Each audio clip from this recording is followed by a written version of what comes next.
og velkommen til Singer Danmark. I dag skal vi kigge nærmere på vores symaskine model SC220. Det er en elektronisk symaskine, som har rigtig mange muligheder.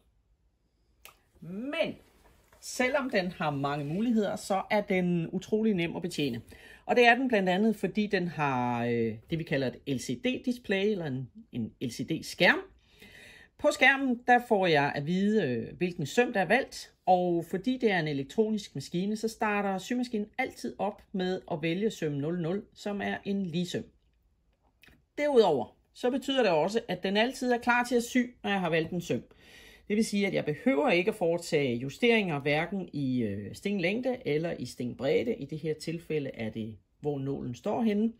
Men det kan jeg godt gøre. Altså jeg kan bruge plus- og minusknapperne her til at ændre på indstillingerne.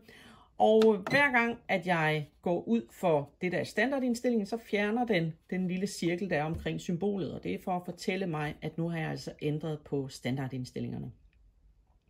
Derudover så får jeg at vide i displayet, hvilken trykfod jeg skal have på. Der står et lille tal heroppe, et bogstav oppe i toppen af skærmen, der fortæller mig, hvilken trykfod der er den bedste at bruge til den søm, jeg har valgt. Symaskinen indeholder 100 sømme. Der er både nyttesømme, pyntesømme, rigtig mange knaphuller.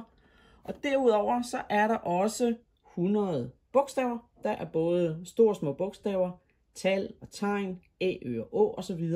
Så jeg kan skrive navne. Maskinen er nem at tråde. Trådrullen ligger ned heroppe og bliver ført. Jeg følger de tal og de pile, der er hernede ved tretallet. Skal jeg køre op igen omkring trådgiverne 4, hernede igen. Og når jeg kommer ned ved nålen, så er der selvfølgelig også en indbygget nåletråder, som gør det nemt for mig at tråde nålen.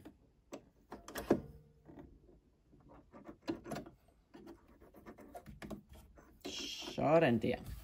Derudover, når vi nu er i det område her, så har maskinen justerbar hastighed ved hjælp af skydeknappen her. Jeg har mulighed for at vælge nålestop nede, det vil sige, at hver gang jeg stopper syningen, så går nålen ned i stoffet.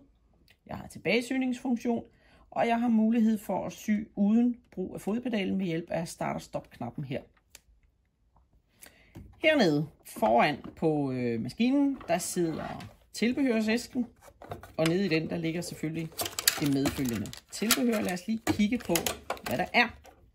Der er selvfølgelig en knaphulsfod til alle de knaphuller, der følger med.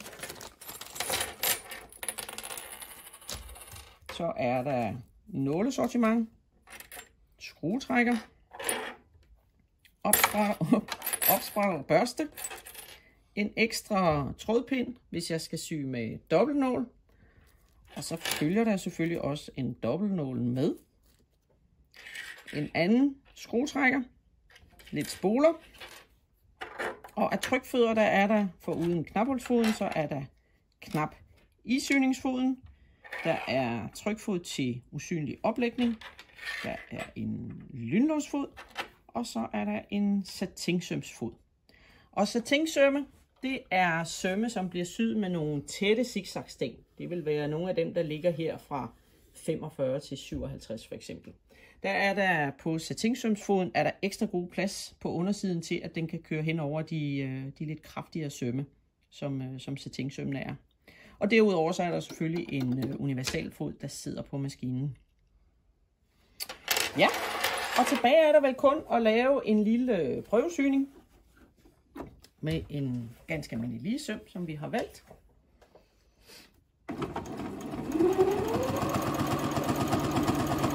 Og ved at hæfte, så trykker jeg på tilbagesyningsknappen. Og bemærk, at fordi det er en elektronisk maskine, så stopper nålen oppe, så at jeg bare kan løfte trykfoden, når jeg er færdig med min syning, og klippe trådene af. Og det var en lille kort gennemgang af Singer model SC220.